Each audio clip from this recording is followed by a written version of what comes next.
Je suis très heureux de cette conférence parce qu'on a, on a plein de gens de grande qualité qui viennent d'horizons très différents et même d'horizons géographiques très différents.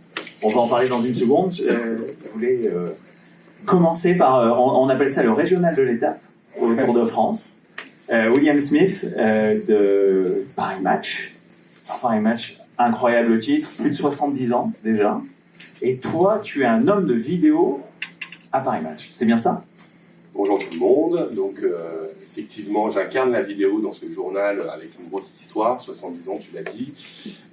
Tout l'enjeu pour un journal tel que Paris Match, c'est justement de se renouveler, de se diversifier, d'être présent sur des plateformes, sur des sites web, de rayonner. Et la vidéo, c'est un moyen parmi d'autres et un moyen assez important de pouvoir exister dans l'image, par exemple. Et donc, je développe depuis 5-6 ans. J'ai dû être le premier GRI en interne dans cette structure à devoir créer de la vidéo, s'adapter, adapter le contenu vidéo en fonction de comment on consomme l'actualité. Et depuis 6 ans, voilà, que dure cette aventure. Je suis passé par plein d'étapes différentes. Mon métier a complètement évolué en 6 ans. Les formats ont changé. Le retour d'expérience ici, c'est un work in progress permanent. Donc, en tout cas, voilà, c'est un médium qui est extrêmement intéressant aujourd'hui à développer et qui est stratégique en tout cas pour Paris Match. En tout cas, tu nous fais un beau teaser. Merci. Tu vois, j'imagine un truc en télé, on aurait un petit coming next, comme disent les Anglais. Sans transition, bienvenue JP Bonnet. JP, tu as été prof de sport, sportif de haut niveau. Là, tu fais du développement personnel depuis le Sud-Ouest, depuis le Pays Basque. Explique-nous, JP. Tout bon, déjà, bonjour. Donc, je suis JP Bonnet. Effectivement, depuis 2015 maintenant, j'ai développé beaucoup la vidéo pour accompagner les gens. Donc, c'est beaucoup de création de contenu. Pourquoi la vidéo? Parce qu'on travaille essentiellement, en tout cas sur le web, sur les réseaux sociaux, Facebook, YouTube, notamment plus Facebook pour ce qui nous concerne pour l'instant. On est en train de développer YouTube. Et ça permet vraiment de toucher un plus grand nombre et de les toucher d'une façon de qualité. Alors après, des niveaux de qualité de vidéo, je pense qu'on n'a pas tous les mêmes exigences. Moi, mon métier, c'est d'accompagner les gens, c'est pas de faire de la vidéo, donc j'ai sûrement un niveau d'exigence moindre qu'un technicien qui va vouloir une image plus propre, etc. Mais en tout cas, c'est un formidable moyen de toucher les gens, de faire passer son message. Et je dirais qu'il y a plusieurs formes de contenu. Là où il peut y avoir vraiment une amélioration dans le contenu web, c'est les contenus, ce que j'appelle la tranche de vie, la vidéo pédagogique et la vidéo événementielle. Bon, événementielle, ça serait de faire des lives ici ou des vidéos ici, profiter de l'événement pour justement promouvoir son message. Je pense qu'on est tous là pour passer un message, il me semble. Voilà, moi je trouve qu'il y a moyen d'être visible sur le web, même en montrant des aspects imparfaits. C'est peut-être là-dessus que j'ai envie d'aller, c'est que ici on nous montre la perfection. Je vois le matériel, je suis éberlué par ce qu'on peut produire aujourd'hui. Et à la fois, sachez que l'imperfection est un formidable vecteur pour toucher les gens, parce que ça nous rend humains, et qu'en face ils se disent j'ai affaire à des humains. Alors que si la perfection aujourd'hui, moi ce que je ressens par rapport à l'accompagnement du développement personnel, c'est ça, c'est que les gens ont l'impression d'être face à des machines, ce qui n'est pas faux. Mais derrière les machines, il y a des humains. Et on voit, sur ce salon, il y a beaucoup d'humains derrière les machines. Et voilà, moi, c'est là-dessus peut-être que je partirais. D'accord. Humaniser cet aspect technologique, parce qu'avant tout, on est là pour faire passer des messages. Alors moi, je te connais un peu mieux que les autres. Et je fais le teaser à ta place, tu veux bien? Oui. Donc, en 2015, tu es passé de 10 000 abonnés Facebook. Non. En 2015, je suis passé de 1200 abonnés Facebook à 12 000 abonnés en 2 mois. En faisant un live Facebook par jour. Parce que c'est un... Alors normalement, je vais dire, mais tu vas expliquer comment après? Comment après? Voilà, c'est là que s'arrête le teaser. D'accord, c'est ça. Je suis pas... Non, mais ça, on l'avait pas assez répété, messieurs, dames, on est vraiment désolés. Doha, bienvenue. Alors là, tu vois, on était dans le Sud-Ouest, Pays Basque, on met un cap au nord, Wallonie, Belgique. Bienvenue, Doha. Bonjour à tous. Doha Majouli, Miss Marketing, explique-nous. Alors moi, la vidéo, c'est vraiment une grande histoire d'amour passionnante. Je l'utilise pour 3 univers, mes 3 univers. Donc je suis architecte d'idées, la fondatrice de Miss Marketing Magazine. C'est un média qui met en lumière les compétences féminines à travers des interviews, des vidéos, des Facebook Live, des Insta Live. et à travers un événement annuel qui s'appelle les rôles modèles féminins à Paris. 220 participants à Paris, Ouais. respect, Merci pour une première édition. Ça va. chapeau. Le deuxième univers, c'est la vie sur l'eau. Donc moi, j'habite sur un bateau à Namur. Et en fait, je partage avec la vidéo la vie sur l'eau, les navigations, l'électricité, comment on fait par rapport au Wi-Fi, etc. C'est vraiment un autre mode de vie. Et le troisième univers, c'est le lacrosse. Donc je fais partie de l'équipe du lacrosse. La lacrosse canadienne, c'est comme le hockey, mais la balle en l'air. Et donc, je fais partie de l'équipe namuroise. Et donc, à travers la vidéo, c'est toujours la vidéo, le fil conducteur entre les univers pour partager chaque univers, les avantages, les privilèges, les inconvénients. Écoutez, formidable. Merci. Et alors, vous avez remarqué, messieurs, dames, on a parlé énormément contenu. Et là, maintenant, on va parler monétisation. Les sous du business. Bon. Et Sébastien Rouillet, très heureux de te recevoir également. Influence for You. Influence 4 You, c'est ça en français? À la française, c'est ça. Influence 4 You. Et alors, plus gros cabinet ou société d'influence en Europe. Explique-nous. Alors effectivement, donc moi j'ai monté avec mon frère en 2012, c'était Influence for You, et mon nom Sébastien Bouillet. Et en fait, comme toutes les, on va dire, belles histoires, à vous d'en juger, mais en tout cas, comme toutes les histoires, il y a eu un élément déclencheur qui a fait qu'on a monté cette société avec mon frère. Et l'élément déclencheur s'est passé en 2011, où on avait à l'époque juste un site d'e-commerce dans le gaming. Et ce site d'e-commerce, on cherchait plein de leviers marketing pour se faire connaître. Et on avait testé la presse traditionnelle, la radio, l'affichage sur le site web, etc. Et un jour, il y a un mec qui nous contacte qui nous dit moi j'adore votre concept, j'ai une grosse chaîne sur YouTube qui parle de gaming et j'aimerais parler de vous à ma communauté, est-ce que vous pouvez juste m'offrir un abonnement à votre service? On a dit pourquoi pas, on lui a envoyé des jeux vidéo et là il a fait une vidéo où il a mentionné le fait qu'il aimait bien notre site et il a mis un lien qui redirigeait vers notre site et il a fait sauter notre serveur en quelques heures juste parce qu'il y avait trop de monde qui avait cliqué sur ce site. Et en fait, ça a été l'élément déclencheur de notre aventure Influence for You. Et aujourd'hui, la vidéo fait partie des médias privilégiés par ce qu'on appelle les millennials, donc on va dire les gens qui ont moins de 35 ans pour faire simple, qui n'aiment plus trop lire. J'ai envie de dire qu'ils parfois ne savent plus lire, mais ça c'est un autre sujet.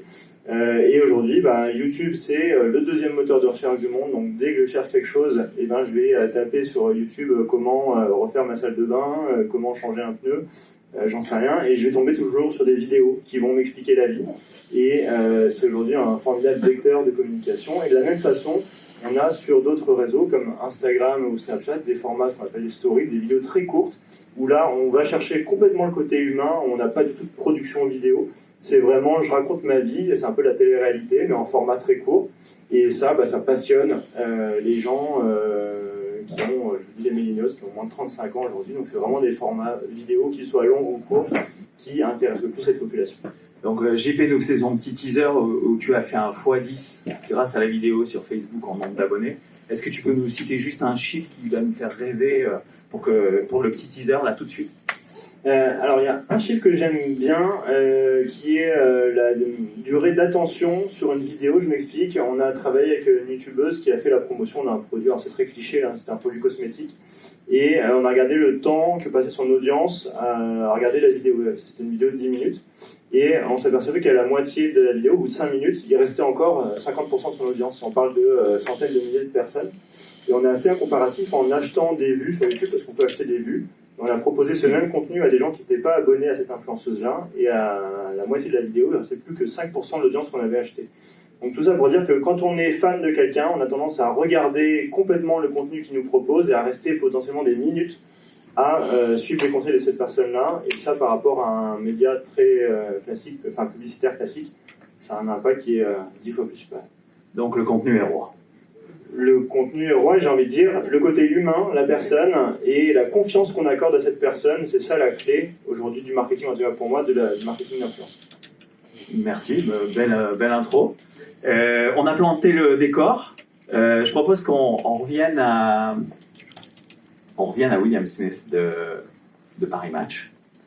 William, quand on a préparé, tu m'as parlé de réalité virtuelle, J'ai vu que tu avais fait des choses en 360. Quand tu m'as envoyé des photos de toi que j'ai utilisées sans modération sur les réseaux sociaux pour présenter cette séance, j'ai vu des drôles d'appareils avec 6 objectifs, d'autres appareils bizarres que tu tenais dans des positions pas possibles. Explique-nous, qu'est-ce que tu fais à Paris Match? Donc Paris Match, c'est la vidéo flat classique, la vidéo qui est formatée aussi pour les réseaux sociaux, la vidéo d'actu assez classique qui peut s'apparenter à ce que produit les télévisions et compagnie. Mais effectivement, on explore d'autres façons de raconter des histoires. Et puis la VR, c'est quand même quelque chose, c'est une nouvelle techno qui est apparue il y a 4-5 ans, qui remonte en fait à plus de 20 ans, mais qui est abordable pour des titres de presse depuis 4-5 ans. Donc, juste pour replacer les choses dans le contexte, VR, rappelle-nous en 30 secondes ce que c'est. C'est de la réalité virtuelle. Alors, moi, je suis plutôt spécialisé dans la vidéo 360, donc c'est quelque chose de linéaire, c'est-à-dire qu'on a un contenu immersif qu'on regarde dans un casque, on suit une histoire, on suit des actions, mais il n'y a pas d'interaction, il n'y a pas de... voilà, c'est pas quelque chose d'interactif, c'est pas comme un jeu vidéo, etc. On est là pour raconter une histoire, faire vivre une expérience. Le terme expérience est vraiment très très bien choisi là-dedans, parce que chacun peut vivre son expérience différemment. C'est-à-dire qu'en fonction de la scène qui se déroule dans le casque, finalement c'est l'utilisateur qui décide de là où vous regardez. Nous on peut juste un tout petit peu influencer à gauche, à droite son attention, ce qui fait qu'une personne, par exemple mon voisin, s'il regarde la même chose que moi, il n'aura pas la même vision du film, puisque quand il va se retourner à droite, peut-être que moi je serai à gauche à ce moment-là, et le plan d'après du coup va s'adapter en fonction, donc il aura vécu le film différemment. Et une bonne expérience VR, c'est tout simplement une expérience qu'on a envie de revoir, parce que justement il y a différentes facettes à explorer. Et pourquoi ça intéresse Paris Match? Parce que c'est un médium qui provoque beaucoup d'émotions, tout simplement. On est souvent en hauteur d'homme. Le poids des mots, des chocs des photos. Voilà, ça pourrait être le choc, effectivement, de l'image 360, parce que l'émotion, l'empathie, c'est quelque chose qui est exploitable dans cette techno. Et puis, Paris Match est aussi connu pour avoir un certain nombre d'accès. C'est un petit peu ce pourquoi on est reconnu un peu aujourd'hui. Et de pouvoir transporter nos utilisateurs vers ces accès-là, c'est un espèce de fantasme. Sans compter qu'en plus il y a un storytelling à adopter avec cette techno qui fait rêver tous les créateurs qui se lancent un peu là-dedans, modestement pour ma part, mais c'est vrai que quand je vois un peu la sélection des films 360, je ne sais pas si vous avez l'occasion de vous balader sur le Satis, ça va très très loin, hein, les délires vont très très loin, l'expérience est très forte et on s'aperçoit que un média comme Paris Match, certes c'est de la photo, c'est des histoires classiques, etc., des récits, ça peut s'adapter avec cette techno-là et voilà, et ça nous permet, nous, d'exister en espérant effectivement que ça se développe, ce qui n'est pas forcément le cas encore aujourd'hui, mais en tout cas, ça peut nous permettre de continuer notre savoir-faire, qui est donc de raconter des histoires et de sensibiliser les gens, et voilà. Alors moi, j'aime quand on est pratico-pratique. Il y a plein de gens dans la salle qui sont là pour avoir de la viande à manger. Est-ce que tu peux nous citer une histoire, un film qui t'a particulièrement... voilà. Si tu avais à dire, tiens, dans l'histoire de William Smith de Paris Match, c'est ce film-là que je garderai. Ça serait lequel?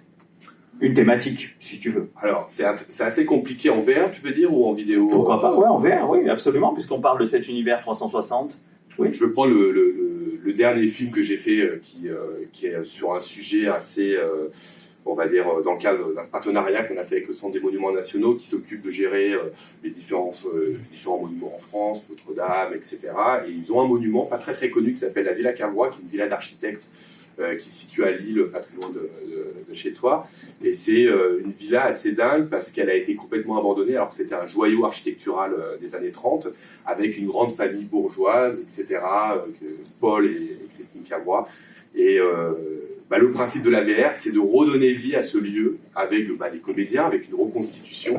Ah oui. Et on fait jouer, c'est une évocation totale, hein, on n'est pas du tout dans un truc reconstitution fidèle et compagnie. Ça a été fait avec 3 francs 6 sous, pardonnez-moi, mais c'est qu'on n'avait pas beaucoup de moyens pour faire des vrais costumes, mais peu importe, il y avait des dialogues, il y avait de la vie, et ce lieu qui est complètement magnifique, je vous invite à aller le visiter, de pouvoir mettre de la vie dedans, et de pouvoir restituer une expérience avec de la vie, avec juste des actions de vie classiques, des invités qui viennent, une réception, un dîner, voilà. Ça a été, je trouve, une piste de travail qui a été très, très, très, très intéressante. Et je crois que les retours ont été plutôt cool, en tout cas du côté de notre partenaire. Et même si c'est pas un sujet très match, entre guillemets, ça ouvre la porte à plein d'autres façons. Voilà, je pense que mon rêve, ce serait vraiment d'agglomérer justement la ligne éditoriale de mon magazine avec cette technologie-là, cette possibilité de création. On n'est pas exactement dans de l'actualité brute, on est plus dans de la restitution, dans de l'évocation, mais voilà, le champ des possibles en tout cas va au-delà de ce qu'on pouvait faire jusqu'à maintenant. Bien, merci. À côté de toi, JP Bonnet, pas de costume, tu n'écris pas les dialogues, toi c'est du spontané, avec ton épouse Sandra Gorley. Oui, mais je voulais rebondir aussi sur ce que tu as dit tout à l'heure par rapport à différencier Facebook et YouTube. Facebook, c'est vraiment de la vidéo intrusive. C'est-à-dire que vous êtes sur Facebook et vous regardez le fil d'actualité et on vous présente des choses. Pas forcément des choses que vous avez envie. Donc, en termes de vidéo, en termes de live, ça veut dire qu'on a 5 secondes, ça monte jusqu'à 15, mais entre 5 et 15 secondes pour attirer votre attention. Pour faire en sorte que vous ayez envie de regarder plus loin la vidéo. Et là où la technologie, pour moi, elle est hyper importante, c'est qu'aujourd'hui, moi, quand j'ai commencé ces fameux lives, là, où je suis passé de 1002 à 12 000, le format était carré, 4 tiers, c'est ça? Si je ne me trompe pas. Non, le format Facebook était carré. Ah oui, carré. Et les algorithmes étaient plus gentils avec nous, donc on pouvait faire ce qu'on appelle de l'organique, c'est-à-dire, pas besoin de faire de pub, rien. Donc ça montait assez vite. Et les téléphones n'étaient pas encore aussi performants, même si c'était déjà performant que maintenant. Maintenant, ce qui est extraordinaire, c'est qu'on peut faire une tranche de vie. Et c'est ça qui va attirer les gens de Facebook. Une tranche de vie où, effectivement, il n'y a pas de maquillage, il peut y avoir. J'ai démarré une vidéo dans un placard avec une lanterne pour parler de la plus grande peur, donc on peut faire des mises en scène si on veut. Mais avec la qualité de téléphone qu'on a aujourd'hui, ou même d'appareils photo qui sont capables de filmer, les outils technologiques qu'on a, on peut faire des tranches de vie hyper perfectionnées, hyper classe, qui vont pouvoir attirer l'œil et en même temps attirer l'attention des gens sur Facebook. Ça, c'est Facebook. Alors JP, avant que tu passes à YouTube, Facebook, tu es aujourd'hui à 37 000 abonnés. Oui. Comment est-ce que tu es passé de 10 à 37? Alors, on a continué, moi j'ai continué les vidéos. Alors, je faisais plus une par jour, parce que vous imaginez, pour 65 jours, une vidéo par jour, c'est quand même 1 heure de temps. Je suis coach avant tout, je suis pas vidéaste.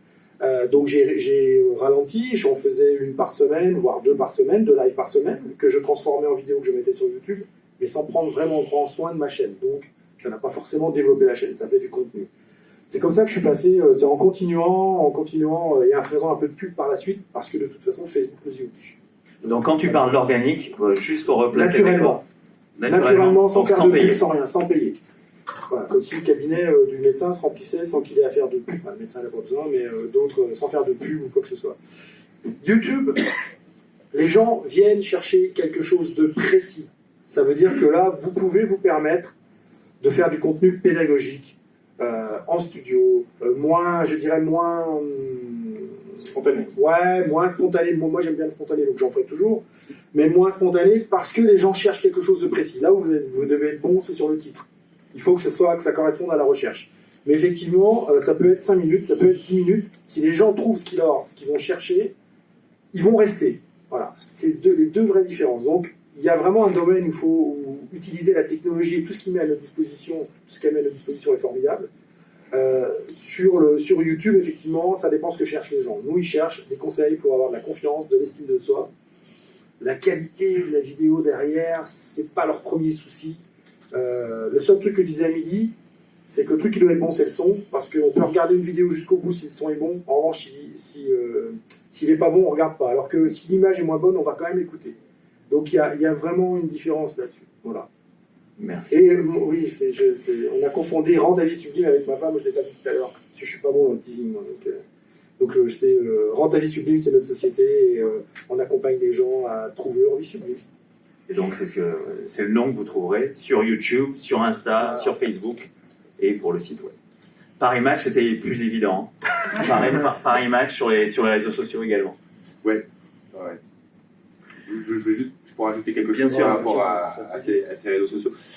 Bon, je parlais avec beaucoup de romantisme et de toute la vidéo jusqu'à maintenant. Il faut parler aussi forcément des réseaux sociaux et de la façon dont tout ça a vampirisé finalement la consommation de l'actualité, en tout cas pour mon domaine. C'est évident qu'aujourd'hui, tu parlais tout à l'heure de taux d'attention de quelques secondes. Évidemment, tout le travail de la vidéo consiste à s'adapter justement à ces réseaux sociaux. Alors, il ne faut pas les voir comme quelque chose de négatif. Si les plateformes sont très bien faites, qui sont intrusives ou pas, en fonction de YouTube, Facebook ou Instagram, peut-être un peu plus quali, etc. Ce qui est sûr, c'est qu'un média mainstream comme le mien doit s'adapter tout simplement au format. Aujourd'hui, c'est une question de survie. Donc, de toute façon, on est obligé de jouer les règles de Facebook. Facebook a vachement mis en valeur la vidéo il y a quelques temps avant de changer les règles et de passer sur un format plus de 3 minutes. Donc, on avait tout intérêt, si vous voulez, à nous produire, à mettre en avant du format de vidéo de plus de 3 minutes plutôt qu'un autre format, la photo ou le texte, parce que c'était ce qui était valorisé par l'algorithme, etc. Maintenant, c'est vrai qu'aujourd'hui, on se pose aussi des questions sur l'avenir, effectivement. Est-ce que les gens vont continuer à consommer ou pas de façon uniquement unilatérale vis-à-vis de ces réseaux sociaux? Est-ce que ça va être seulement la porte d'entrée pour consommer de la vidéo, tout en sachant qu'au même moment, il y a une défiance aussi qui augmente vis-à-vis de ces réseaux sociaux, vis-à-vis des GAFA, etc. Donc voilà, comment faire pour s'adapter justement à tout ça? C'est en tout cas, en ce qui nous concerne, c'est l'enjeu du moment. Intéressant. Doha, on a parlé contenu, on a parlé finalement image. Toi, tu travailles énormément sur la différenciation. Déjà à travers le Miss Marketing, à travers toute l'image que tu véhicules, à travers le fait que tu es sur une péniche et que tu communiques énormément autour de ça. Tu as fait un petit teaser pour cette conf aujourd'hui, depuis ta péniche. Explique-nous, dis-nous. Alors moi, la vidéo, je ne l'ai pas choisie dès le premier choix, parce que pour produire du contenu, soit la photo, soit la vidéo, soit les articles, donc le contenu. Et donc j'ai fait l'expérience d'être chroniqueuse radio sur RTBF. J'ai invité des entrepreneurs à projets atypiques. J'ai lancé les podcasts, mais c'est pas vraiment quelque chose qui me tient à cœur, c'est pas quelque chose qui me fait vraiment vibrer. Les articles, pour écrire un article, ça me prend 1 semaine, voire 2, donc c'est pas quelque chose de très fluide. Et après, j'ai passé le cap de faire une première vidéo. La première vidéo, ça m'a pris 3 semaines pour vraiment être sûre que c'est la bonne vidéo. Après, j'ai fait crescendo, j'ai fait des interviews, une interview par jour pendant 30 jours. Jusqu'à ce que j'ai fait le défi d'une vidéo par jour pendant 365 jours. Tous les jours, je faisais une vidéo, mais tous les jours. Même quand je manquais d'inspiration, je trouvais quelque chose. Et là, j'ai vu en fait qu'il y a une très grande communauté qui me suivait tous les jours, même si je parle de bateau, je parle d'entrepreneuriat, des personnes qui n'ont rien à voir avec le marketing ni la communication. C'est juste le plaisir de vivre une aventure avec moi. Et il y a aussi de l'interaction. Je pose des questions, je fais des sondages. C'est pas du contenu qui est hyper niché, qui est hyper bien fait comme YouTube, mais c'est plutôt du contenu qui est plus reflète ma personnalité. Il y a du spontané, mais il y a une certaine structure, 5 minutes maximum. Et là, j'ai vu vraiment la différence, et c'est après ça que je me suis dit, la vidéo, c'est vraiment pour moi. Je vais continuer à faire de la vidéo et à faire, bien évidemment, les interviews pour mettre les femmes, surtout les femmes, en lumière à travers la visibilité. Alors, tu as un point commun avec Sébastien qui est à côté de toi, c'est que moi, je t'ai connu, Doha, tu faisais une formation sur les influenceurs et comment travailler avec les influenceurs. Ouais. Est-ce que tu peux nous en dire En fait, avec la vidéo, on grandit. Donc, on prend un premier domaine, puis à force de s'entraîner, de voir des gens, d'avoir de retour des gens, on monte d'un étage et on peut changer le domaine, on peut l'affiner. Et je trouvais en fait que quand les gens regardent mes vidéos, après ils m'invitent pour des soirées, pour networking, les réseaux féminins notamment. J'étais même sélectionnée lauréate du prix Femme Chef d'entreprise de Belgique. Donc c'est énorme parce que les gens voient le travail qui est derrière. Et suite à cela, en fait, il y a des invitations qui se font. Et du coup, j'étais entourée par des influenceurs, des influenceuses, que ce soit en Belgique, mais surtout en France, parce que j'ai plutôt en fait mon réseau plus développé en France qu'en Belgique, bizarrement. Et donc, c'est pour ça que j'ai organisé des événements physiques. Donc, il y a des événements virtuels comme le Congrès international dédié au marketing au féminin, le CIMOF. Et à travers ça, j'ai invité des influenceurs pour partager leur expertise, leur expérience, pour inspirer d'autres femmes aussi. Merci, Doha. Donc, Sébastien, influence. Est-ce que tu peux nous expliquer le concept juste en 30 secondes, avant peut-être de détailler un petit peu. Mais donc toi, est-ce que finalement tu n'es pas l'équivalent d'un agent dans le monde du cinéma, ou de la chanson, ou d'un manager? Alors, sous certains aspects, oui, mais non en fait. Les influenceurs aujourd'hui sont devenus des gens qui sont extrêmement sollicités par les annonceurs et les agences de communication qui veulent absolument travailler avec eux. D'ailleurs, que ce soit des agences RP, que ce soit des agences dédiées aux social media, des agences dédiées à l'achat média aussi, tout le monde veut travailler avec les influenceurs. C'est un marché qui croît de plus de 50% par an depuis l'origine. Donc c'est.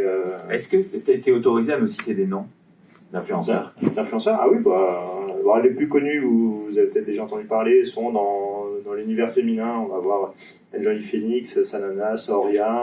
Si on est sur de l'humour, on va être sur Norman, Squeezie, Cyprien, Natou. Mais après, il y a des influenceurs pour tous. C'est-à-dire qu'il y a des influenceurs qui sont dédiés au voyage, il y en a qui sont dans le sport, il y en a qui sont même dans des univers très niches. Est-ce que vous saviez qu'il y a un YouTuber qui retranscrit les sessions de Public Sénat pour interagir avec sa communauté? La communauté pose des questions. Alors c'est pas une énorme communauté, c'est quelques milliers de followers, 50 000 followers, donc c'est quand même pas mal, mais il y en a qui ont beaucoup plus. Donc il existe des influenceurs pour tous les sujets. Et donc moi en fait mon métier, c'est d'être contacté par des marques ou des agences de communication qui me disent je veux mettre en avant un produit, un service, je veux parler d'un sujet en particulier, parce qu'on travaille aussi avec des institutions publiques qui veulent mettre en avant le dernier projet qui a été réalisé et dire combien c'est formidable d'avoir pu financer ce projet-là. Et donc moi je vais identifier le ou les bonnes personnes pour relayer ces messages-là, en ayant pleinement conscience que ces gens-là ne sont pas des experts. C'est pas alors quelques-uns sont aussi journalistes, mais ça c'est anecdotique. Voilà. Donc c'est des gens qui n'ont pas forcément, qui peuvent parler de physique mais sans être docteurs en physique, qui peuvent parler d'environnement mais sans être forcément dans une organisation environnementale, etc. C'est juste des gens qui sont passionnés et qui ont trouvé une légitimité aux yeux des gens qui les suivent. Donc les gens aujourd'hui font plus confiance à un influenceur qu'à un homme politique, qu'à un professeur. D'ailleurs, il y a même des professeurs qui utilisent des vidéos d'influenceurs dans leur cours parce qu'ils trouvent que en fait, il explique vachement mieux le cours que eux. Parce qu'ils parlent le même langage que ces célèbres. Alors la question à 2 000 €, ou je sais pas, ou 10 000, ou 1 million, j'en sais rien, j'ai perdu. Enfin, tu vois les chiffres. 1 million, c'est trop. La question, je suis youtubeur, je démarre, personne n'est encore venu taper à ma porte, qu'est-ce qu'il faut que je fasse? Et voilà, c'est pour ça que je suis pas agent, c'est parce que je ne peux pas donner le conseil de pourquoi ça marche. En tout cas, je les félicite toujours de se lancer, parce qu'il faut quand même se dire au début, comme tu l'as fait sur ta première vidéo, tu as peut-être passé des jours et des jours, voire des semaines à faire un contenu, et au début, il y a 2 personnes qui regardent la vidéo, donc votre mère et vos amis, et et il faut quand même avoir la persévérance pour créer du contenu qui va être vu au début par 3 personnes, puis 10, puis 100, puis 1000, et là après on commence à avoir une certaine notoriété. Donc moi, le conseil que je donne à chaque fois aux gens qui veulent évoluer sur ces réseaux, c'est surtout parler de vous avec votre cœur. Ne cherchez pas à devenir célèbre. Peut-être que vous y arriverez et tant mieux pour vous, mais si vous cherchez la célébrité, vous êtes sûr de passer à côté. Parce que c'est comme si on demande à un musicien fait le tube de l'année. Il sait pas faire. Il va faire le tube qui lui plaît à lui, et si ça se trouve, ça va plaire aux autres. C'est la même chose pour les influenceurs. Jolie transition. William Smith, Paris Match. Encore une fois, on l'a dit, 70 ans, une magnifique aventure. Concrètement, toi, l'avenir, tu le vois comment par rapport à la vidéo? On a ce magnifique média papier, historique, super, bien léché, je reprends tes termes. Tu vois comment le point de croisement? L'avenir, il est, en tout cas pour la partie print, il est assez incertain, puisque on sait qu'une photo exclusive ne reste pas très très longtemps maintenant avec le web. Donc si vous voulez, pour moi l'avenir, il faut absolument qu'il y ait une valeur ajoutée en ce qui concerne le digital, mais aussi en particulier la vidéo, puisqu'on est là pour parler de ça. Donc de toute façon, il va falloir qu'on se positionne de plus en plus, qu'on garde au chaud un peu nos exclus qu'on gardait avant pour le print, mais peut-être qu'on devrait les réserver pour le digital davantage, voire pour la vidéo, qu'on continue à faire ce qu'on sait faire de mieux, c'est-à-dire raconter des histoires, être dans l'humain, être dans les accès et compagnie, mais de privilégier effectivement le digital, d'être présent, d'investir les différentes plateformes, les différents réseaux sociaux, de devoir s'adapter à tout ça, puisque maintenant, tout simplement, c'est incontournable de toute façon. Donc d'ici quelques années, le print restera la vitrine number one, mais peut-être que, en termes aussi concrètement, comment travailler, c'est vrai qu'on était jusqu'à maintenant habitué sur un binôme photographe-rédacteur, par exemple, pour aller sur le terrain. je pense qu'il faudra, et c'est tout un giga du passage, mais c'est vrai qu'il faudrait aussi que la vidéo soit beaucoup plus présente sur le terrain aussi, pour pouvoir produire nos contenus fidèles à ce qu'on sait faire. Et en tout cas, encore une fois, dans cette logique d'avoir une valeur ajoutée pour le digital. Pas être qu'un robinet à info et pouvoir être présent sur Google, etc. Il faut que les gens aient cette démarche d'aller sur Paris Match pour s'informer, avoir ce truc en plus. On va tous se diriger vers un paywall, je ne suis pas dans les strates de mon groupe, mais évidemment qu'il va falloir à un moment donné que tout ça soit rentable, que sur les réseaux sociaux, on en a beaucoup parlé jusqu'à maintenant, va falloir faire des vidéos plus longues, il y a une logique économique derrière, puisque maintenant ça y est, on peut monétiser aussi bien la vidéo sur le desktop que sur le social media, puisque ça devient quelque chose de monétisable. Donc il faudra de toute façon faire de la qualité, avancer. J'ai parlé tout à l'heure un petit peu de la défiance vis-à-vis aussi de Facebook et des GAFA. Je pense que c'est important de signaler quand même que les gens peuvent boycotter aussi ces plateformes à un moment donné aussi. Donc on est aussi un peu dépendant de voir un peu comment ils vont réagir aussi, quoi. C'est-à-dire, voilà, il y a des questions un petit peu en suspens, comme la vente de données personnelles, comme voilà, les scandales avec Facebook sur les élections américaines. Vous voyez ce que je veux dire? Donc, il ne faut pas non plus être trop dépendant de ces choses-là, mais en même temps, voilà, ça devient incontournable aussi. Donc, l'avenir, voilà, c'est un aspect à la fois de l'adaptabilité, pardon, et aussi, je pense, rester aussi fidèle à ce qu'est le magazine, c'est-à-dire un truc qui peut même rentrer dans la conscience des Français, en tout cas en toute la France. Je parle aussi de la France, des campagnes, des provinces. Ma grand-mère, encore une lectrice assidue de journal, mais rester ancré dans cette tradition-là, mais forcément en s'adaptant à tous les autres, à toutes les possibilités, à tous les moyens de rayonner, quoi, tout simplement. Est-ce qu'il y a une question pour William Smith de Paris Match? Non. Pas de commentaires non plus? Ça vous inspire pas? C'est un choc. C'est vrai, prenez-moi le choc des photos. Mais, tu vois, je sais pas quand ce slogan est sorti, mais tu vois, c'est un truc qui est marketeur, hein, on fait ça. C'est carrément gravé dans la conscience collective, on va dire. JP Bonnet, donc YouTube, Instagram, Facebook, une communauté grandissante. Avant de te demander comment tu voyais l'avenir, je sais que tu es très actif sur un mélange de pages Facebook, également de groupes Facebook. Est-ce que tu peux nous expliquer rapidement la démarche? Oui. Mais je vais encore rebondir sur ce qu'il a dit tout à l'heure. Il arrête pas d'en rebondir. Vous voyez le prof de sport. On se refait pas. Il faut que je t'explique. On voit qu'il y a des dispensés de sport. C'est la balle qui rebondit. Moi, je rebondis. Non, mais c'est sur l'histoire de l'expert, la différence entre l'expert et l'influenceur. Et on en parlait tout à l'heure encore. C'est une histoire de transmission et de façon de transmettre. Et l'influenceur, c'est un passionné qui a envie de transmettre ce qui le passionne. Du coup, il le transmet avec sa passion. Il met du cœur, il met de l'envie, lui, il est super motivé, etc. Et tout ça, finalement, ça veut dire qu'il vibre ce qu'il est en train de partager. Et là, on va dépasser un peu la technologie. On rentre dans la vibration. Et si, quand vous êtes face à la caméra et que vous êtes en train de faire une vidéo, vous utilisez la technologie, vous vibrez vraiment ce que vous êtes en train de dire, là, en face, ça accroche. Parce que ça dépasse l'œil, ça dépasse l'oreille, c'est une histoire de sensation qui va se poser en face. Et le passionné, il sait faire ça naturellement parce que il ne le fait même pas exprès. Le prof qui va être bon, c'est le prof qui va être passionné et qui va vous transmettre sa passion. Et lui va vous passionner vous aussi, et c'est pour ça, et c'est là la différence. Celui qui va se contenter de dégurgiter les choses qu'il a régurgitées auparavant, eh bien, il ne va pas vous passionner, à moins que vous soyez vous-même un fou des stats, des trucs techniques, etc. Et le risque, c'est l'endormissement, comme beaucoup d'élèves dans les classes aujourd'hui. Donc voilà, je voulais vraiment... Et c'est ça qui fait leur force, effectivement, sur les influenceurs. Et ta question, c'était quoi? Alors, avant la question, est-ce que vous avez une question ou un commentaire pour JP Bonnet de Antoine Sublime? William. Ah, c'est trop tard. C'est bon, attends. Ah non, désolé. Je peux peut-être répondre à la question qui est pour lui. Je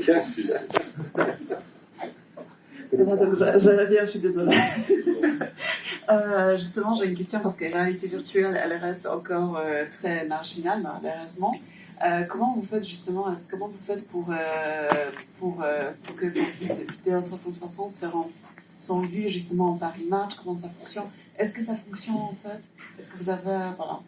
On est au stade de l'exploration, donc on n'a pas encore de retour sur du long terme. Évidemment que c'est compliqué aujourd'hui de consommer de la VR. Je pense que si on fait un sondage ici, les gens qui ont des casques à la maison, il y en a peut-être un certain nombre, parce que vous êtes ici au SACIS, donc c'est un salon quand même un peu dédié à l'audiovisuel, mais concrètement, Je crois qu'il y a eu 30 ou 40 millions de casques qui ont été vendus depuis 2 ans. Donc, l'enjeu pour un film 360, c'est d'être présent sur cette plateforme, d'être acheté par Facebook sous forme de licence, etc. Donc, le modèle économique, il existe. Maintenant, concrètement, le public, il n'est pas encore mature, on va dire. Donc, mais c'est pas grave. Il faut être présent quand même. Vous voyez ce que je veux dire? C'est quelque chose de parallèle à autre chose. Il ne s'agit pas de tout miser sur la VR, mais il s'agit quand même d'avoir une présence. On peut marquer les esprits avec un bon film VR, en présentant par exemple au 360 Festival ici, par exemple, et faire le tour du monde avec un film, c'est des choses qui sont possibles. Donc on va dire que pour l'instant, l'intérêt, il est d'abord, voilà, plus en termes d'image, plutôt que de faire de l'audience, etc. Maintenant, les films VR coûtent très cher pour l'instant, coûtent très cher. On va dire qu'on peut s'en sortir pour une dizaine de milliers d'euros pour faire quelque chose de qualité. Avant d'atteindre, on va dire, un intérêt financier là-dessus, oui, il faut le vendre, ça ne se vend pas 10 000 euros à chaque fois. Donc c'est sûr que le modèle économique, il n'est pas encore mature. Moi, personnellement, j'y crois, pour plein de raisons. Maintenant, voilà, je pense que la démocratisation va se faire progressivement. Les gens peuvent déjà avoir un aperçu de la VR sur Facebook. Facebook va accélérer son développement. YouTube aussi. Le problème, c'est que l'expérience sur desktop via YouTube, c'est quand même pas la même chose qu'avec un casque. Vous voyez ce que je veux dire? Les gens se lassent très rapidement avec le casque VR. Ouais. Mais c'est vrai, effectivement, tu peux être connecté via Internet avec les casques, mais il y a la 5G, effectivement, qui fait tous un petit peu... qui excite un petit peu tout le monde. C'est-à-dire qu'on pourra consommer avec son portable de la 360 avec une bonne bande passante plutôt conséquente, donc on pourra profiter de l'expérience à peu près correctement. Donc voilà, on attend encore un peu, forcément. En tout cas, ça serait une erreur aujourd'hui, je pense, d'ignorer complètement ce médium-là, qui suscite de l'intérêt technologique aussi, mais artistique aussi, tout simplement. Voilà. Et puis c'est vrai qu'il y a le monde du jeu vidéo, qui est aussi... qui est beaucoup plus en avance que le reste. Et les consoles sont de beaux lecteurs 360. Ouais, tout à fait, ouais. Même si les expériences sont pas exactement les mêmes, on peut imaginer sur PlayStation 5, je sais pas quoi, un onglet actu, je sais pas ce qui est possible de faire. En tout cas, notre intérêt à nous, c'est d'avoir un pied avec tous ces acteurs-là et de pouvoir essayer de se faire une petite place, effectivement. Mais le but, c'est de rentrer, c'est d'avoir un contenu qui soit accessible facilement, payant ou pas. Tout dépend un peu de la démarche des gens et de leur envie. Après, sur le marché français, si vous avez envie de vous intéresser un peu à la VR, vous pouvez dans les différents LBE qui existent à Paris. Il y en a déjà au moins 10 ou 15 LBE à Paris. LBE. C'est Location Based Entertainment, c'est des cinémas, c'est des expériences VR, des virtual rooms, des trucs comme ça. Et ça, déjà, il y a des films qui sont disponibles pour toutes sortes d'expériences. C'est-à-dire que vous allez faire un jeu vidéo parce que vous êtes jeune et que vous avez envie de vous castagner, mais peut-être que votre grand-mère ou quelqu'un voudra avoir un truc plus pisse ou un documentaire ou quoi que ce soit. Vous voyez ce que je veux dire? Donc c'est bien, c'est important qu'il y ait une offre générale vis-à-vis de la VR, que ce soit du documentaire, des portraits comme ce que pourrait faire ma marque. On ne se positionne pas sur les escape games et compagnie, mais c'est bien qu'il y ait aussi ce type de contenu, ce qui permet tout simplement d'avoir une offre assez complète. Et c'est ça qui va permettre de lancer complètement la VR, tout simplement. C'est d'avoir différents types de contenus. Alors, offre assez complète. JP, bonne transition. Est-ce que tu pourrais expliquer comment vous structurez votre offre, par exemple sur Facebook, où vous avez un mélange de pages d'un côté, vous avez des pages perso, vous avez des pages pro rentabilité sublime, vous avez des groupes. Comment est-ce que vous articulez tout ça? C'est beaucoup de choses. Là où je vois le truc intéressant par rapport à ta question sur la console, par exemple, ce qu'aime le gamer, c'est l'interactivité. Donc ce qui est important que tu mettes, si tu veux, sur ta console, le gamer, il aille voir ça, c'est qu'il y ait une part d'interactivité dans l'histoire qu'il va aller regarder. Donc c'est peut-être ça la piste. Parce que ce qu'on fait aujourd'hui sur Facebook, nous, c'est ça qu'on crée. On crée de l'interactivité avec les personnes en face, on crée de la conversation.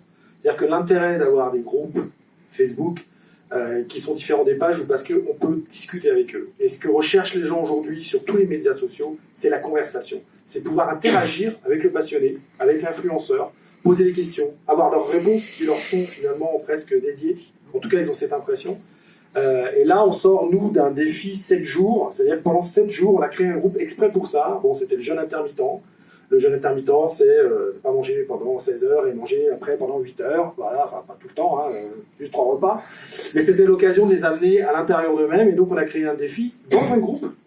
Et pendant 7 jours, finalement, on a conversé avec eux. C'est-à-dire qu'on a fait des lives. Il y avait des personnes présentes, des dizaines de personnes présentes pendant les lives, chaque soir. On a créé des méditations, on a créé des choses comme ça, on a créé de l'interaction avec eux, grâce, évidemment, à la technologie. Parce que si on a pu faire tout ça, c'est parce qu'on a fait du broadcast avec des petits logiciels trouvés sur Internet, hein, pas rien à voir avec ce que j'ai vu en bas, qui me fait rêver d'ailleurs. Mais voilà, et on crée de la conversation. Et c'est ça que c'est avec nous. La page reste un outil qui nous permet de faire tout ça. C'est tout. Et aujourd'hui, l'avenir, c'est comme tu disais, ou comme toi tu dis, parce que finalement ça se réservait à un petit groupe pour l'instant, ce que tu proposes. C'est un peu élitiste finalement, il faut un casque, il faut machin. Nous, actuellement, c'est de le rendre accessible au plus grand nombre et de converser avec eux. Donc, on remet l'humain. Toujours l'humain. Et les gens aujourd'hui, ils ont envie de rendre humain les plateformes, les réseaux sociaux, les médias au maximum. Ils ont envie de sentir qu'on leur parle vraiment à eux. Voilà, pas juste qu'on veut leur vendre un truc. Alors, est-ce que quelqu'un veut vraiment parler à JP Bonnet en lui posant une question ou un commentaire? Non, mais même une fausse question. JP est adorable, il est un peu impressionnant comme ça, mais vous inquiétez pas. Il y a un service d'ordre. Posez-la à ma femme, elle est juste là, c'est pas grave, posez une question.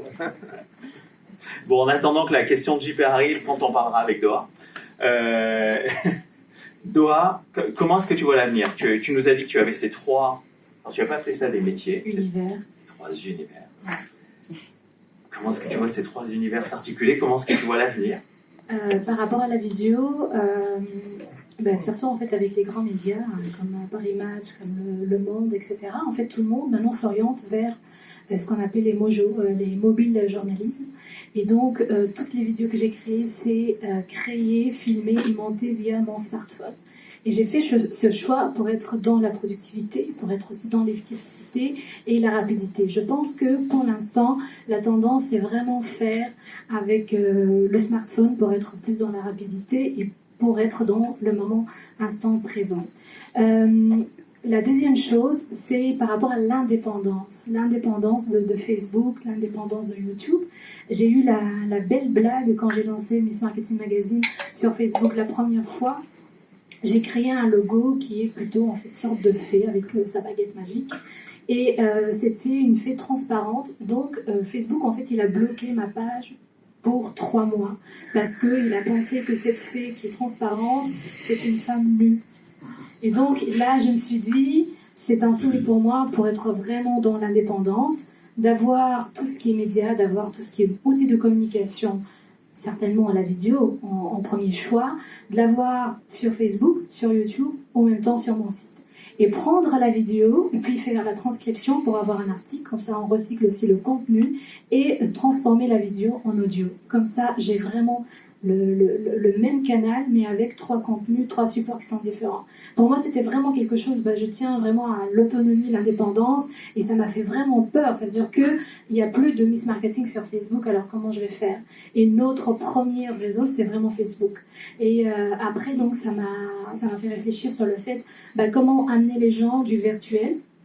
Donc, c'est le 3e point. C'est bien le virtuel, mais aussi, en fait, les rencontres physiques. Ça a un autre goût, ça a une autre saveur, et donc de faire 2-3 rencontres, soit sous forme de masterclass, soit sous forme de navigation entre la Belgique et Paris aussi, des résidences d'écrivains, ce qu'on a fait aussi sur le Rhin, Allemagne, Luxembourg, Paris et puis la Belgique. Donc multiplier les rencontres physiques et en même temps rester connecté au digital, parce que c'est le monde digital aujourd'hui, et on est dans cette vague, comme disait William, avec S1G aussi. Mais ça devient impressionnant en termes de téléchargement, en termes de Wi-Fi qu'on va trouver un peu partout. Je vais te poser une question, une petite parenthèse. Ce matin, j'ai animé un atelier sur la 4G, la 5G, tout ce qui est moyen de transmission de faire du direct. Je devais avoir quelqu'un de Bruxelles. Il n'a pas pu se déplacer. Et je sais que vous êtes très avancé sur les réseaux. Alors déjà, il n'y a pas de montagne au milieu, donc ça aide un petit peu. Les Ardennes, c'est 900 mètres, c'est ça. Donc ça aide, et c'est en plus à l'est du pays. Mais les réseaux marchent très bien en Belgique. Les réseaux informatiques, 4G, etc. Oui, mais on a presque les réseaux partout. Moi, j'habite tant que c'est pas à Bruxelles, mais à Namur. Et partout, même dans la rue, en fait, on a le réseau partout. L'objectif, c'est de rester connecté, et aussi de fournir l'information, que ce soit adapté, qu'on pourrait trouver une solution partout, surtout pour les touristes qui viennent pour la première fois visiter Namur, qu'on pourrait se brancher pour chercher une adresse ou bien trouver un endroit qui n'est pas assez facilement repérable, par exemple sur l'ordinateur. Je te remercie. Est-ce qu'il y a une question pour Doha Majouli de Miss Marketing ou un commentaire? chose qui nous vient en tête, ou même pour JP Bonnet, même pour William Smith. Non, mais il y a déjà eu, c'est bon. Il y a déjà eu. Bon, très bien. L'appétit vient en mangeant. Pour les questions, ça doit être Peut-être pareil. ça tout à l'heure. Ouais, c'est ça. Ou alors, on va aller prendre un café. Je vais passer la parole. Comment est-ce que tu vois l'avenir parce que, enfin, concrètement, Sébastien, Influence for You, si j'étais vraiment mauvaise langue, je ne suis pas comme ça. Si j'étais vraiment mauvaise langue, je dirais, tu vends du placement produit chez les youtubeurs. Alors j'en ai vendu, j'en vends encore, parce que c'est un format qui continue de marcher. Et les posts Instagram, par exemple, en image figée, bon, on met un produit dedans et c'est un placement de produit très traditionnel. Mais de la même façon qu'on peut le retrouver dans un clip aussi, si je regarde une chaîne musicale, il y a toujours un clip, un petit P qui m'indique qu'il y a un placement de produit. Alors, en général, avec les influenceurs, c'est plus facilement repérable que dans un clip. Et donc ça, c'est des formats effectivement qu'on continue de faire et qui vont perdurer parce que c'est simple, rapide. Et nous, on a même développé une plateforme où les marques peuvent se connecter, demander directement aux influenceurs de faire un placement de produit simple de ce type. Incroyable. Et nous, on a à côté de ça des chefs de projet où l'ambition d'Influence for You, c'est de se dire, bon, il va y avoir plein de campagnes assez simples qui vont pouvoir être assez automatisées grâce à notre plateforme. Et à côté de ça, il y a des projets qui sont beaucoup plus complexes, beaucoup plus créatifs. Là, on vient de faire une web-série de 4 épisodes, de 4 fois 20 minutes, autour d'un jeu mobile. Donc on a loué un château, on a fait des costumes pour que les influenceurs soient dans l'esprit du jeu. Et derrière, il y a une production qui est faite comme ça avec ces 4 très gros influenceurs. On a généré quasiment 10 millions de vues sur l'ensemble de la campagne. Wow. Et là, c'est pas du placement de produit simple et basique, c'est carrément des vidéos dédiées. Donc c'est vraiment 100% dédié au jeu. Et les gens regardent, donc 4 fois 20, ça fait 80 minutes. C'est-à-dire que les gens regardaient une pub de 80 minutes, ils ont fait les 4 épisodes, mais ils ont trouvé ça fantastique parce que on les a sortis du cliché du youtubeur qui se filme dans sa chambre avec alors aujourd'hui je vais vous parler de ça. Non, voilà, là on est sur quelque chose où on a vraiment fait lire une super production au niveau relativement amateur, hein, c'est pas du tout les mêmes productions que ce qu'on peut voir au cinéma et tout, mais les gens ont été embarqués dans l'histoire et ils ont suivi la série comme ça. Donc ça, c'est des formats sur lesquels on va de plus en plus. Parce que, comme tout média qui devient plus mature, on va se distinguer par la qualité et par l'originalité des contenus qu'on va produire. Bon, hier, il y avait une keynote, en bon français, de Stéphane Couchou. Et Stéphane Couchou, il est stéphanois. Et il est youtubeur. Et il fait des vidéos absolument magnifiques de paysages, etc. Et Stéphane, alors c'est très facile quand tu as 100 000 personnes qui suivent ta chaîne YouTube.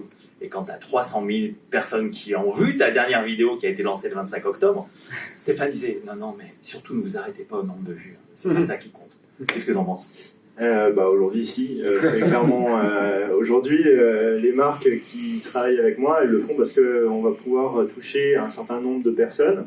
Et c'est des personnes qui sont hyper quali. Alors, il y a des chaînes qui sont très lifestyle, on va avoir un peu tout type de personnes, ça va être très grand public, ça va être un peu l'équivalent du TF1, on va dire.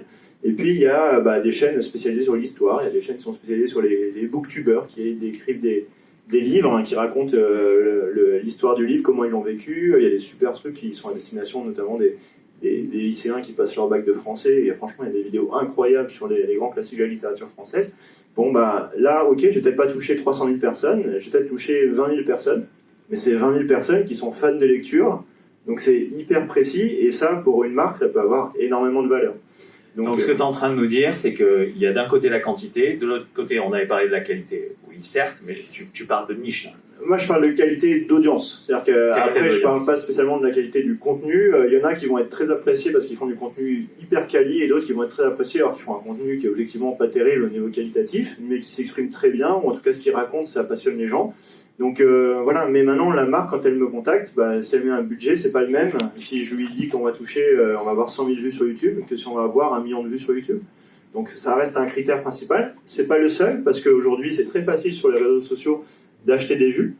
Donc là encore, si on se focus uniquement sur le critère du nombre de vues, on peut parfois avoir des mauvaises surprises. C'est-à-dire que moi, je peux très bien acheter des vues sur une vidéo YouTube et la faire passer de 10 000 vues à 100 000.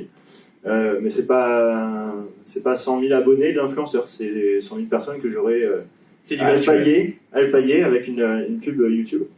Donc voilà, derrière, il faut regarder aussi ce qu'on appelle les taux d'engagement, donc c'est-à-dire par rapport au nombre de vues, combien il y a de gens qui ont liké, disliké, commenté le contenu, et ça a une valeur qui est très forte. Je donne juste un exemple d'une opération qu'on a fait pour une grande enseigne de distribution qui était à l'image un petit peu vieillissante. Ils ont voulu travailler avec des influenceurs pour montrer qu'ils étaient plus jeunes, qu'ils avaient des produits sexy en vente là-bas. On a fait une vidéo avec un influenceur qui s'appelle Pierre Cross, qui est un gros youtubeur humour. Et il a fait une vidéo, 725 000 vues naturelles. Hein, vraiment, on n'a pas acheté de vues, c'est que les abonnés de Pierre Cross. 25 000 likes et 97%, 25 000 votes et 97% des votants ont liké la vidéo. Super contenu. La marque nous a dit, ah bah super, je vais refaire une deuxième opération avec ce mec-là, ça a tellement bien marché. Et lui nous a dit, non, moi je viens de travailler une première fois avec eux, j'ai pas envie d'être catalogué comme étant leur égérie ou leur ambassadeur. Donc il a préféré décliner. Donc Darty est revenu en nous disant, est-ce qu'il peut nous faire dans ce cas-là une vidéo pour nous, qu'on va diffuser sur notre chaîne YouTube, hein, et on va la diffuser à notre communauté, et on va devoir acheter du média parce qu'il n'y a pas grand monde qui est abonné à cette enseigne. Et donc on a fait ça, les youtubeurs étaient ok, donc il a fait sa vidéo, on l'a donnée à la marque, elle l'a mise sur sa chaîne YouTube. Comme ils avaient que 10 000 followers, et bah, pas grand monde a vu cette vidéo-là. Du coup, ils ont acheté des vues sur YouTube, ils ont acheté pour 1,4 million de vues. D'accord ? Donc ils ont acheté 2 fois plus de visibilité que la visibilité organique de l'influenceur. Et là, on avait 25 000 votants tout à l'heure, on n'avait plus que 6 300 votants. Donc beaucoup moins d'engagement, et parmi ces votants, il n'y en a que 58% qui ont aimé le contenu, versus 97%. Donc c'est ce que disait tout à l'heure sur l'organique par rapport au... Exactement. Donc voilà, effectivement, le nombre de vues, c'est un critère, les marques viennent pour ça en premier lieu, mais derrière, il faut aussi regarder l'engagement des communautés, et ça, c'est un critère qui est tout aussi important, voire plus important encore que le nombre de vues. Alors JP, très fine de me dire un truc, mais avant que JP rebondisse... Il était propre sport, je le rappelle, hein, messieurs, dames. Est-ce qu'il y a une question ou un commentaire pour Sébastien Bouillet de Influence for You? Je t'en prie. Sébastien. Alors, pardon. Certains disent qu'on est aujourd'hui, qu'on a atteint l'âge d'or du marketing d'influence. Quel est ton ressenti par rapport à ça? Est-ce que tu penses que ça peut encore croître, comme tu le disais tout à l'heure, de 50% par an? Est-ce qu'il y a une limite à un moment à laquelle il faut s'attendre? Alors, ce qui est intéressant sur les réseaux sociaux, c'est que on parlait tout à l'heure des limites potentielles de Facebook, de YouTube, de gens, de la défiance qu'on peut avoir vis-à-vis des GAFA, etc. Vous le savez peut-être pas, mais il y a une myriade de réseaux sociaux, notamment chinois, qui sont en train d'arriver et qui sont juste absolument fantastiques et qui sont beaucoup plus avancés encore que tous les réseaux sociaux actuels. Et ce qu'on a vu, nous, c'est qu'au début, on travaillait avec des YouTubeurs. Puis à un moment, Instagram a commencé à vraiment se développer, donc ils ont dit coucou, je suis aussi présent sur Instagram. Bref, leur audience est allée sur Instagram, ils les a suivis. Après, ils ont dit je suis aussi sur Snapchat, et sur Pinterest, et sur TikTok, etc. Donc déjà, en ce qui concerne la partie réseaux sociaux, quand bien même ils évolueraient, certains fermeraient et d'autres ouvriraient, les influenceurs sont assez agnostiques au réseau et leur communauté les suit sous différents formats. Donc déjà, pour moi, c'est pas une barrière. Après, le deuxième élément, c'est quelle est la confiance qu'on accorde à ces gens-là. Et nous, on travaille énormément, on fait des séminaires, on travaille avec la RPP, qui est l'autorité de régulation des professionnels de la pub, pour faire en sorte que surtout, on ne scie pas la branche sur laquelle on est assis. C'est-à-dire que si demain, tous les influenceurs deviennent des hommes sandwich, c'est fini. Parce que les gens, ils viennent pas sur les réseaux pour ça. Les gens, ils viennent pour écouter des histoires et être conseillés, être informés par des dénicheurs de tendances. Et pour moi, les influenceurs, c'est ça. Donc, tant qu'on reste sur ce volet-là de je raconte une histoire authentique, que je commence pas à parler d'un truc qui me plaît pas, parce que si c'est ça, c'est la mort de mon business demain. Donc nous, on fait attention à ça. Après, je suis pas devin. Tout ce que je vois, c'est que Estée Lauder a annoncé il y a 3 mois qu'ils allaient dépenser 75% de leur budget de marketing l'an prochain en influence marketing. Bon, bah déjà, ça veut dire que si une marque comme ça fait ça, c'est-à-dire qu'il y a un potentiel énorme. Toutes les marques commencent à avoir des influence marketing managers au sein des boîtes, donc ça se structure, c'est plus juste un effet de mode. Et puis derrière, on voit aussi que les audiences ne faiblissent pas et que aujourd'hui, si vous avez moins de 35 ans, vous croyez donc, alors, je fais exprès de caricaturer un peu, hein, mais vous croyez plus les hommes politiques, les journalistes, les profs. Vous croyez un mec ou une nana qui est dans sa chambre. Vous aimez plus la pub qu'on vous présente, vous achetez plus les magazines. Quand vous êtes sur Internet, vous êtes équipé à 60% de adblock, c'est-à-dire que quand bien même on essaye de vous toucher, on n'y arrive pas, et les adblocks sont arrivés sur mobile maintenant, donc on ne voit plus de pub. Donc aussi, les influenceurs sont un moyen de contourner toutes ces technologies publicitaires. Il nous reste 5 minutes. Merci Sébastien, magnifique éclairage. On a une question au deuxième rang. Oui, Et alors, surtout, tu ne pars pas sans nous donner la vidéo. Hein. non, je suis très sérieux. Il n'y a pas de problème. On en discute. Donc, c'est une question un peu générale de méthodologie. En fait, je vais vous parler un petit peu de mon cas et surtout de mes échecs dans un premier temps. Je suis avant tout filmmaker, pas du tout youtubeur aujourd'hui. J'ai ouvert une page YouTube il y a quelques temps pour une association amazonienne que je préside. J'ai commencé par faire une page Facebook Cause où j'ai réussi à inviter personne dessus, il n'y avait pas du tout de followers. Après, j'ai fait une page par exemple perso où on est limité au nombre de personnes, mais très vite on peut avoir quand même quelques milliers. Sur une autre page par exemple plus musicale. Ouais, mais il n'y a pas de problème, j'essaie d'aller vite. Pour vous donner quelques cas pratiques, une page un peu plus musicale où, voilà, ça commençait un petit peu à décoller, il y avait des revenus de monétisation, mais l'un des artistes a fait des reprises, quelqu'un a cliqué en disant que c'était des droits, alors que là, ils étaient respectés en l'occurrence. Mais la page a été fermée. Actuellement, je suis en train de lancer une nouvelle page, donc Informal Press, qui est un petit peu sur le modèle de Line Press pour laquelle je travaille en tant que mojo, avec une petite équipe de journalistes. Aujourd'hui, quelles sont un petit peu les techniques pour voir quel type de page on va utiliser sur Facebook ou sur comment est-ce qu'on démarre sur YouTube, sur Insta, sur Vimeo éventuellement. Donc JP nous fait la version 30 secondes. Sur Facebook, je vais te répondre pour Facebook. T'as pas le choix, faut que tu fasses de la pub. Sauf que il y a faire de la pub et faire de la pub. Faut que tu engages quelqu'un qui est spécialiste dans les audiences et que tu ailles toucher à travers ta pub. Et c'est ce qu'on peut faire sur YouTube aussi maintenant, très très précisément. Au lieu d'acheter des vues, tu vas aller toucher des audiences qui correspondent à ce que tu fais. Donc ce sera des bonnes vues achetées. Et c'est la même chose sur Facebook. Mais il y a besoin que tu t'entoures de quelqu'un qui va savoir te créer des audiences qui vont être touchées par ce que tu diffuses et qui vont venir adhérer à ta cause. Et ça, c'est indispensable. Ouais. Une autre chose, ça n'a rien à voir. En fait, moi, j'ai jamais fait de pub payante, par exemple, mais je pense vraiment ce qui va faire la différence, c'est la personnalité, c'est le rythme aussi. Si c'est vraiment la vidéo, ça reflète votre personnalité, vous pouvez donner du contenu, ça ira, et les gens vont vous suivre. Après, vous pouvez faire de la pub, mais vous allez toujours être dépendant de la pub. C'est plutôt, en fait, se concentrer sur le contenu et la personnalité. Qu'est-ce qu'on a envie de partager? William, le mot de la fin? Par rapport à notre ami, ou d'autres mots de la fin. Ça pourrait d'ailleurs peut-être résumer un peu pas mal de choses. C'est vrai que par exemple, pour la partie presse, tu m'as dit que tu avais des journalistes qui essayaient de faire du mojo, etc. Je pense que le secret de toute façon c'est de se distinguer, c'est d'être dans une niche. Donc si tu dois couvrir quelque chose dans une actualité, il ne faut pas couvrir toute l'actualité, couvrir peut-être un sujet très spécifique. C'est le premier conseil qu'on m'a donné quand j'ai commencé à être journaliste, c'est-à-dire concentre-toi sur un truc très spécifique, un nom particulier. Et c'est comme ça que tu vas créer du réseau, que tu vas créer un public, une communauté qui va te suivre. C'est la même chose pour toi, c'est la même chose pour toi. Donc de toute façon, dans cette espèce d'environnement ultra concurrentiel, il faut se distinguer. De toute façon, on est abreuvé d'images en permanence, donc il faut trouver le truc différent des autres. Mais ça suffit. Mais c'est vrai qu'après, des artifices, on peut se faire aider.